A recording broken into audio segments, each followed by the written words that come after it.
Hello everyone, this is Pratima, Faculty of Physiology, next fellow. Today we shall learn a fundamental topic in physiology, that is homeostasis. The word homeostasis has two parts in it, homeo and stasis. Homeo means same and stasis means standstill. So it is defined as maintenance of constant internal environment of the body, and this term was introduced by American physiologist Walter B. Cannon. As you know, life has originated in water and primitive organisms like amoeba were unicellular organisms. They used to obtain nutrients from the surrounding water and excrete the waste materials back into it. During evolution, as animal became multicellular and more complex, it became very difficult for each cell to obtain nutrients from the surrounding medium and excrete the waste materials back into it. As a result, nature has developed a system of division of labor, where certain groups of cells became specialized to perform a particular function. Thus, various systems developed in our body, and also the water medium itself got incorporated within our body, through which cells can obtain nutrients and excrete the waste materials. So this picture depicts organization of human body. This entire rectangle or case represents our body, and this surrounding part represents skin, which acts as protective layer as well as it performs the function of heat regulation or temperature regulation. This part represents respiratory system, which obtains oxygen from the atmosphere and excretes carbon dioxide back into the atmosphere. Whereas this lower panel tube-like structure represents our gastrointestinal tract, which obtains food material through which nutrients will be absorbed from the gut and then undigested material will be excreted from the body through anus. Now whatever is the oxygen as well as nutrients are obtained from respiratory system and GIT will be circulated to each and every cell via cardiovascular system. So it also collects waste materials from the various parts, various cells in the body and transport them to the various excretory organs like your bladder or kidneys, skin as well as lungs. Thus, all these systems work together to maintain appropriate environment that surrounds the cell. So, their ultimate goal is to maintain the constancy of internal environment, that is homeostasis. The term internal environment was coined by the French physiologist Claude Bernard, and the French word for this internal environment is milieu intérieur, and it means extracellular fluid, which constitutes 1/3 of the total body fluids. Thus, all the homeostatic mechanisms are directed to maintain the constancy of internal environment, and it is maintained by two mechanisms, two types of mechanisms. They are called as feedback mechanisms and feed-forward mechanisms. Feedback mechanisms are of two types, negative feedback and positive feedback mechanisms. Now let us study these feedback mechanisms. So this is a major control system utilized in the body. In any feedback mechanism, there is a stimulus, which means change in the internal or external environment. Then the receptors which detect these changes, center or the control center which decides the action based on the inputs, and the effector organ which produces the response to maintain the constancy of the environment. Because this controller acts in response to the signals received from the receptors, there is always some delay in these mechanisms. So let us start with the negative feedback system. Here the stimulus and the response, they act in opposite direction, where a stimulus elicits a response and the response in turn inhibits the stimulus. So whenever there is any disturbance in homeostatic mechanism, say this is a particular set point which has to be maintained, and if it is disturbed because of any reason, then receptors will detect this change. Signals will be fed to the control center. Control center initiates the action via effector organs, and then point is re-established back, or this disturbance is re-established back. So this is how negative feedback mechanisms usually work. Negative feedback is the predominant control system used in regulation of blood pressure, blood glucose level, regulation of body temperature, pH, etc. So these are always aimed to minimize the change in the controlled variable.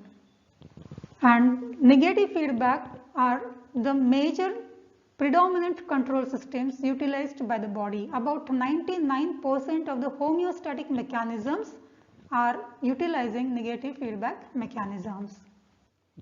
Now each and every negative feedback system has its own efficiency, and efficiency is expressed in terms of gain. So gain of negative feedback system gives idea about its efficiency. Let us understand with the example. So this column represents the blood pressure. This brown color represents the value of mean blood pressure, which is say 100 millimeters of mercury. Now because of any reason, say for example exercise or any other thing, there is increase in the blood pressure from the mean value of 100 to the new value 175 millimeters of mercury. So normal set point which baroreceptor set is 100 millimeters of mercury, but now there is change in the blood pressure to 175 millimeters of mercury.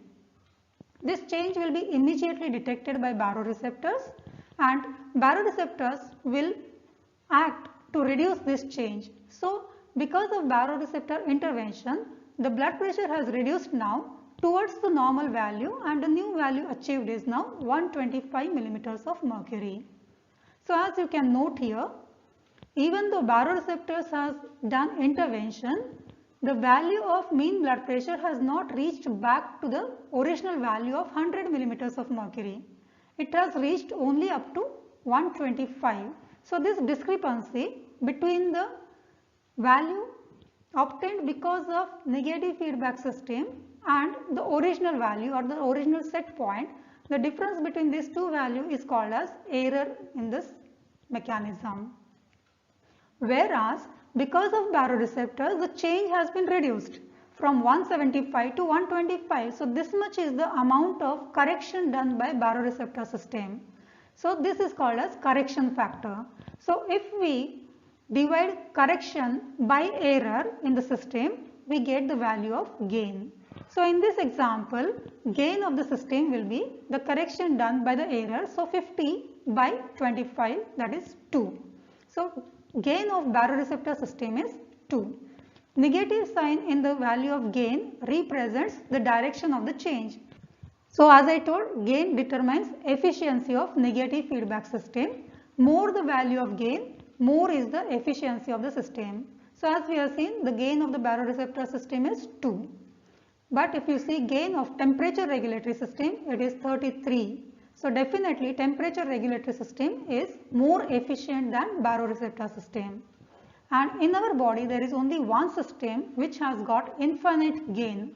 Infinite gain means there is no error left, means 100% correction is done, and this infinite gain is seen for renal body fluid mechanism of blood pressure regulation. So this corrects your blood pressure to 100% back to normal. It is one of the long-term regulatory mechanisms of blood pressure. Now coming to the positive feedback mechanism. In this situation, stimulus and the response, they act in the same direction. So stimulus initiates response and response in turn intensifies the stimulus. So it is also called as vicious cycle. There are few mechanisms in the body which utilize vicious cycle mechanism, and there is mnemonic to remember these mechanisms as CLAPS.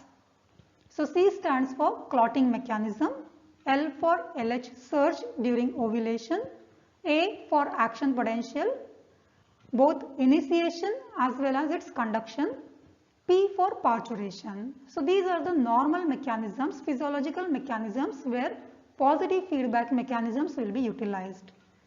And under pathological conditions, positive feedback also will be seen during second stage of hypovolemic shock. Now there is second type of control mechanism called as feed forward mechanisms. So sometimes our body utilizes this feed forward mechanisms. In this case, the control center anticipates the change that will happen in the body within the next few seconds or milliseconds and sends corrective signals even before the disturbance takes place, and so it is known as feed forward mechanism.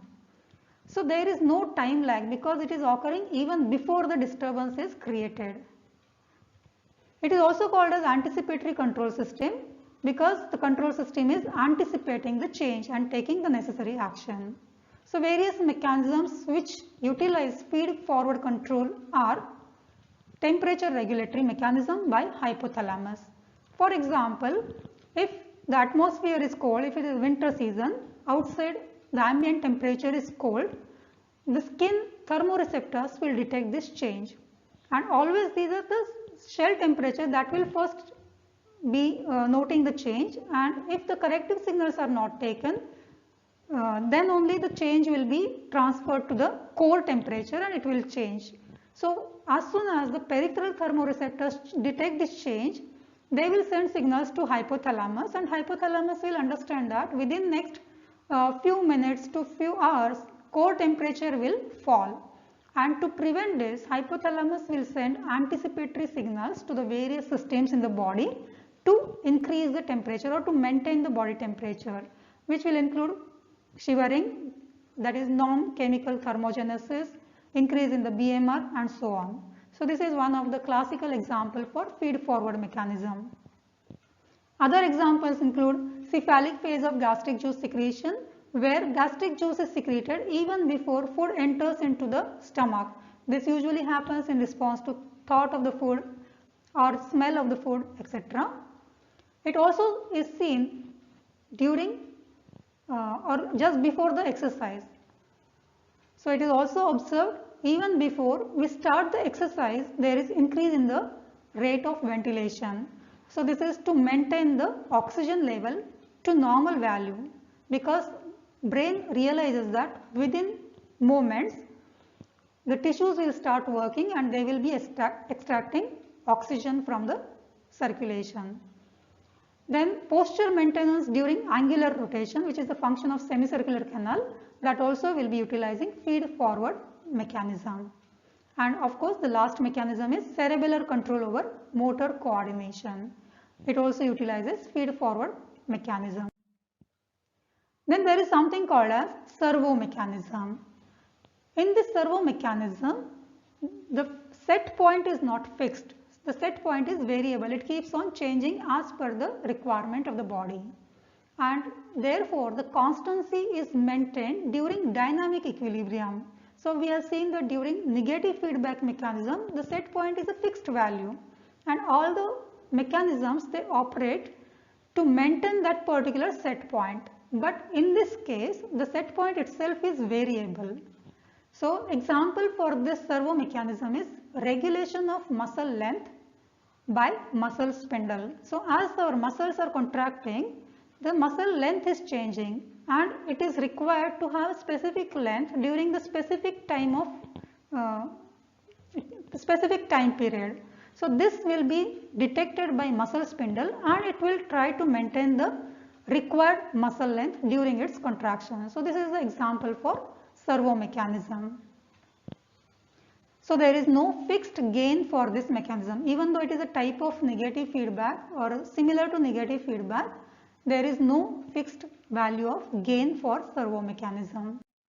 So this is all for this session. Thank you.